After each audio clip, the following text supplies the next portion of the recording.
Hello everyone, and welcome to my BNB CBS Gossip 24 channel. The real reason Daphne insists on returning to Paris incontinently isn't born from nostalgia, love, or obligation, but from a growing, suffocating mindfulness that the precisely constructed life she has erected is on the verge of collapse, because Paris, observant, grim, and far more perceptive than she ever anticipated, has begun to see through the fractures in her story, the pauses in her speech, the moments where her eyes drift down as if searching for a history she refuses to name. And it's in these slightly distinguishable cracks that the verity of her identity begins to surface, not all at formerly but in fractions that disturb him deeply, because the Daphne he knows doesn't align with the records he uncovers, the stories that contradict each other, the ignorance in places she claims no way to have lived, and the spontaneous responses she displays when brazened with effects that should mean nothing to her but easily mean everything. What begins as curiosity becomes apprehension, and what becomes apprehension transforms into certainty as Paris connects the blotches with a nearly forensic perfection, replaying exchanges in his mind, recalling the way Daphne strengthened when she heard a particular name spoken and the way she corrected his pronunciation of a Parisian road she claimed she had no way walked, the way her posture shifted when authority figures entered a room as though her body flashed back a scale her mind was hopeless to forget. And once this consummation takes root, it grows with intimidating speed, because Paris understands not only that Daphne has been lying, but that the taradiddle isn't casual or accessible, it is empirical, a complete erasure and reinvention of tone, suggesting a history so dangerous or ruinous that it demanded total abandonment, and as he digs deeper, driven now by a nearly moral coercion to know who she really is, he uncovers traces of another woman hidden beneath Daphne's name, a woman whose history is entangled with secrets, backstabbings, and consequences that reach far beyond particular shame, touching institutions, people of power, and undetermined events that were no way meant to be restarted. Daphne senses this shift long before Paris confronts her, because she has lived her entire life attuned to peril, reading the subtext of silence and the weight of unanswered questions, and when she notices the way Paris watches her else, with a focus that feels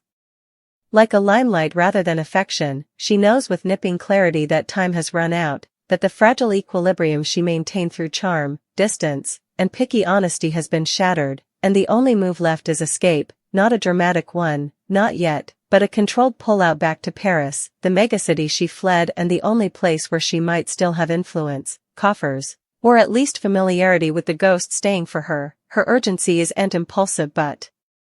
strategic, because Daphne understands that formerly Paris completely articulates what he knows. Once the verity is spoken audibly, it becomes real, practicable, and unrecoverable, and she cannot go to let that be on his terms. Yet Paris is formerly there, mentally reconstructing the interpretation of Daphne that was before she came Daphne, fading patterns of survival jest, the kind learned through exposure to high-stakes surroundings, and he realizes that her exposure from her former life was accidental but deliberate, conceivably indeed necessary, which complicates his passions because he's no longer simply dealing with deception but with a woman who may have been forced to choose between getting someone differently or ending to live altogether. When Paris eventually confronts her, it isn't with blameworthiness but with ruinous calm, laying out the substantiation not to trap her but to see if she'll eventually trust him with the verity. And this is the moment Daphne fears most, because she wants to believe she can explain, that she can contextualize her falsehoods as survival rather than treason, but she also knows that explanation invites scrutiny, and scrutiny invites consequences, and the verity about who she was, what she did, what she witnessed, what she escaped, cannot attend with the life she has erected, because that verity carries legal, emotional, and moral ramifications that would destroy not only her but anyone standing too near, including Paris himself. His disclosure forces her into an insolvable position, because staying means exposure, interrogation, and the slow unraveling of every safeguard she put in place, while leaving means attesting his reservations, abandoning the possibility of redemption through honesty, and accepting that she'll always be running, and it's this consummation that hardens her resoluteness, transubstantiating fear into purpose as she decides to flee before Paris can decide for her what happens coming. Before authorities or adversaries or former abettors resurface, drawn by the scent of a story untreated, and when she tells him she must return to Paris incontinently, It isn't a request but a protestation cloaked in urgency, her voice steady indeed as her inner world fractures, because Paris isn't just a megacity to her but the origin point of everything she has been avoiding, the place where her real name still exists in forgotten lines and rumored recollections, and if she's going to lose control, she'd rather do it on ground she understands. Paris, meanwhile, is left scuffling with the ethical weight of his discovery, torn between guarding a woman he cares for and admitting that her secrets may interlace crimes, victims, or undetermined shafts that demand responsibility, and this internal conflict is what makes his disclosure so ruinous, because it isn't delivered as an claim but as a moment of verity that changes the line of both their lives, forcing Daphne to accept that there's no interpretation of this story where she simply explains and moves on, no clean concession that ends in remission and safety, only a narrowing corridor of choices where each door leads to loss, and as she escapes emotionally first, physically soon after, she carries with her the knowledge that Paris now sees her completely, not as she wanted to be seen but as she truly is, and that knowledge is both a relief and a curse, because being known is the one thing she denied herself in order to survive, and now that survival demands she run formerly more, leaving behind the possibility that she could ever stop. This is why there's no turning back, because once Paris connects the blotches, formerly Daphne's retired identity comes to light. Indeed, in fractions, the vision of safety dissolves, and the story shifts from concealment to battle, from reinvention to reckoning, and Daphne's escape isn't poltroonery but the final assertion of agency in a life defined by circumstances that no way allowed her to choose freely, making her return to Paris not a homecoming but a descent into the undetermined core of her history, where answers await but so do consequences, and whether she emerges as Daphne, as the woman she formerly was, or as commodity entirely new remains uncertain. But what's clear is that Paris's disclosure has altered everything, ramifying the last thread of denial and forcing a story that was meant to stay buried into stir, impregnable and unrecoverable. The durability of Daphne's story unfolds in the charged fate of her decision to leave, where the instigation of disclosure has formerly overrun any stopgap of constraint, because indeed as she moves through the physical movements of departure, reserving the flight, packing only what can be carried, discarding objects that might anchor her to this place, her mind is contending ahead to the consequences she knows will follow, and the most unsupportable of those consequences isn't exposure or pursuit but the certainty that Paris is now irrevocably changed by what he knows, that the interpretation of her that lived safely in his imagination has been overwritten by commodity darker, more complex, and far more dangerous, and she understands with a cold wave, professional clarity that knowledge cannot be undone. For Paris, the hours after her advertisement stretch into commodity shapeless and heavy, because he realizes too late that his disclosure, though measured and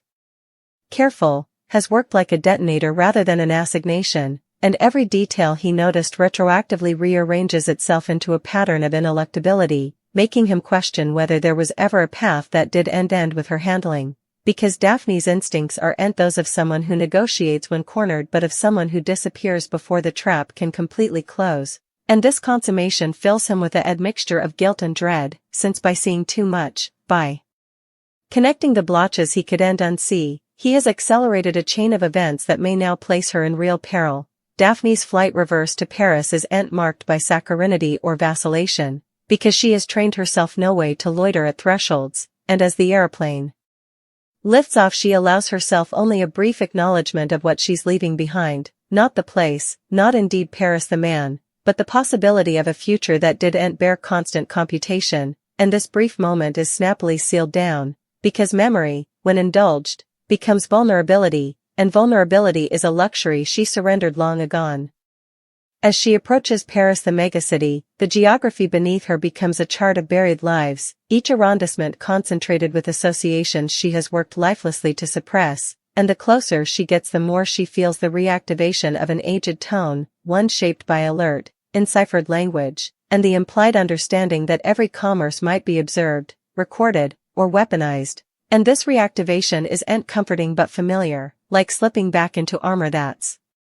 heavy but proven. Meanwhile, Paris the man cannot remain unresistant, because his moral compass, formerly stirred, refuses to settle, and he begins still retracing Daphne's history not as an investigator seeking discipline but as someone trying to understand the scale of what she fled, and in doing so he uncovers not just inconsistencies but silences that speak volumes. Entire stretches of time where records evaporate or names change, suggesting intervention rather than accident, and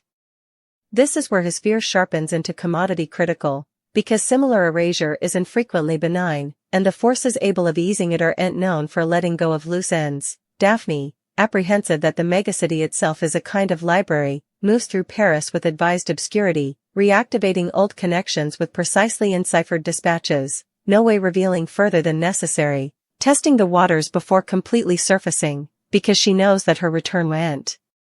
go unnoticed ever, and she must determine who's still alive, who's still pious, and who has formerly turned, and every meeting is a concession masked as familiarity, every smile implicit liability, and yet beneath this strategic surface there's a growing emotional strain, because returning has stripped down the defensive vision that she could ever completely overrun her origin, forcing her to defy not just external pitfalls but the internal cost of perpetual reinvention. Paris, torn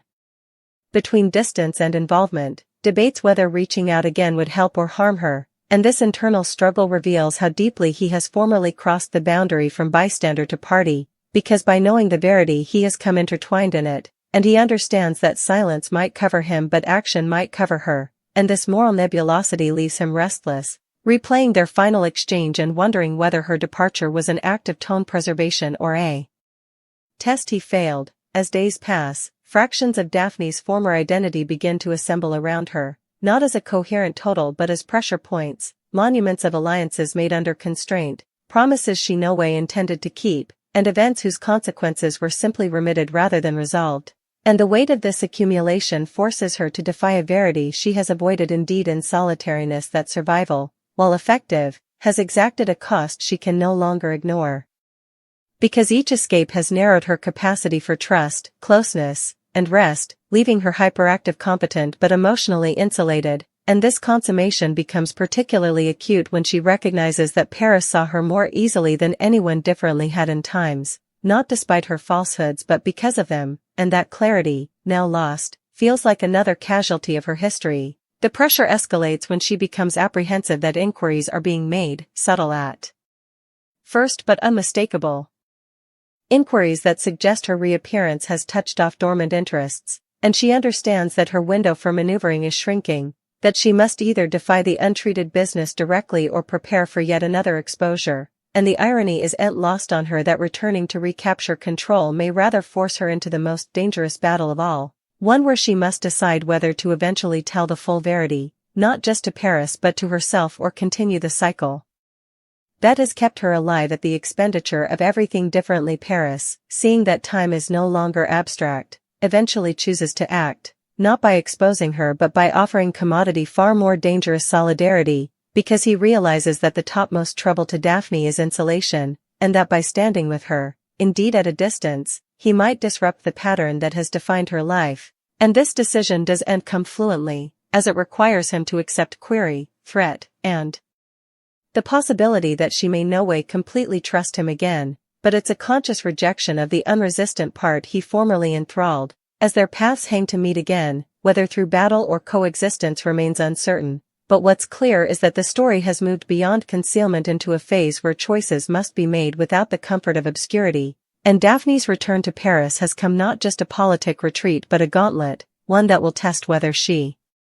can transfigure survival into commodity more sustainable, or whether the forces she fled will formally again mandate the shape of her future. And in this narrowing space between exposure and escape, between connection and tone erasure, the true stakes of Paris's disclosure eventually solidify, revealing that the question is no longer simply who Daphne really is, but whether she can go to be that person in a world that has no way stopped watching.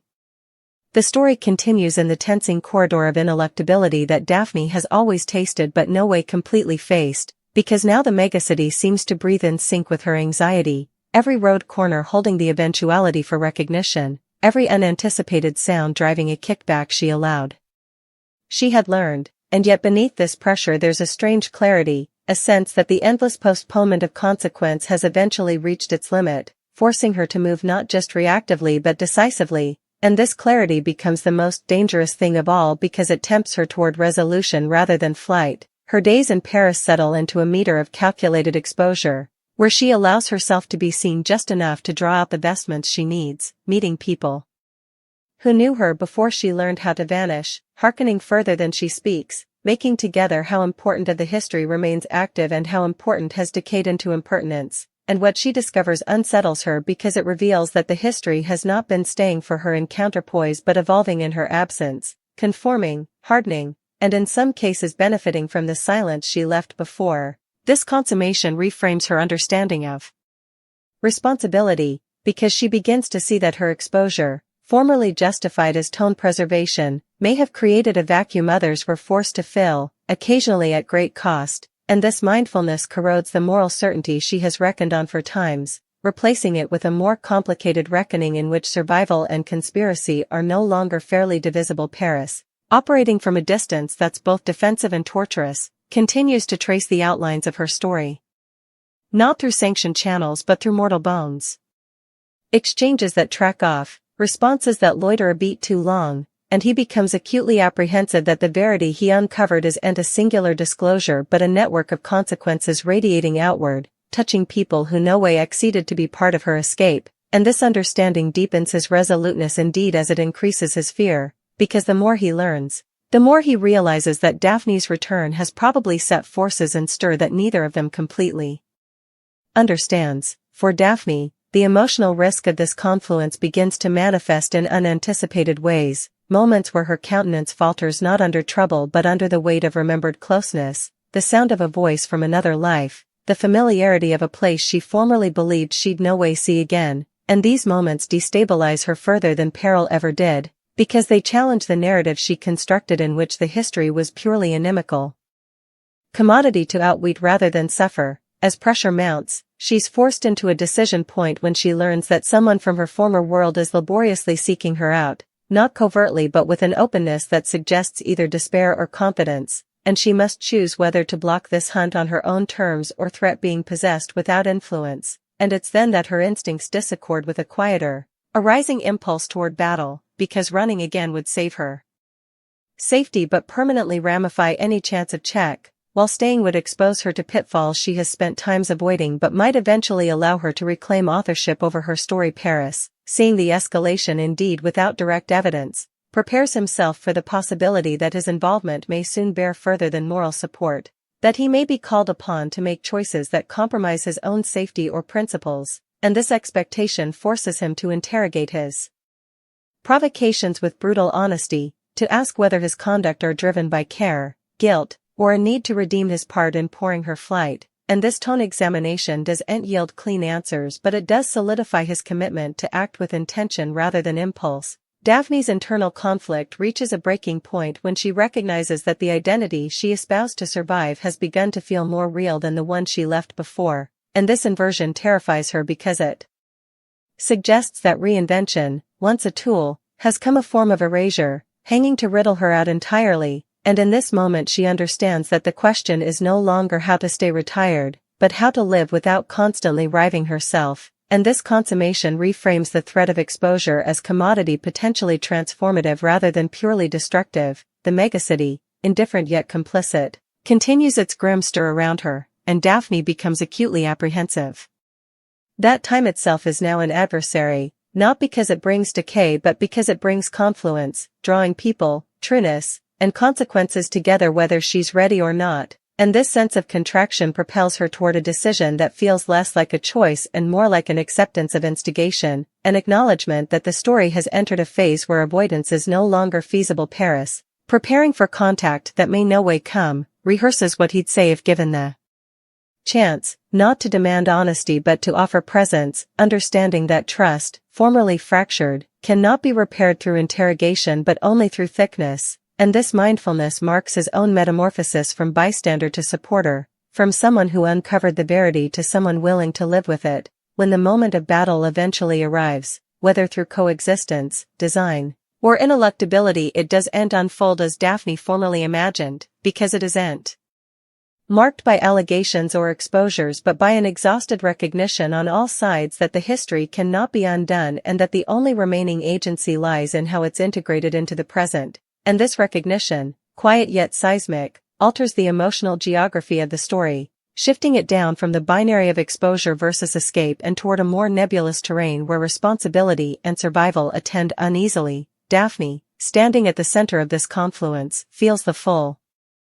weight of her accumulated characters pressing against each other, and for the first time she allows herself to consider the possibility that wholeness might bear threat, that remaining fractured may be the most dangerous outgrowth of all, and this consideration, conditional but patient, becomes the seed of a new exposure toward the future, one not defined by perpetual flight but by negotiated presence. Paris, witnessing this shift whether directly or through its ripple goods, understands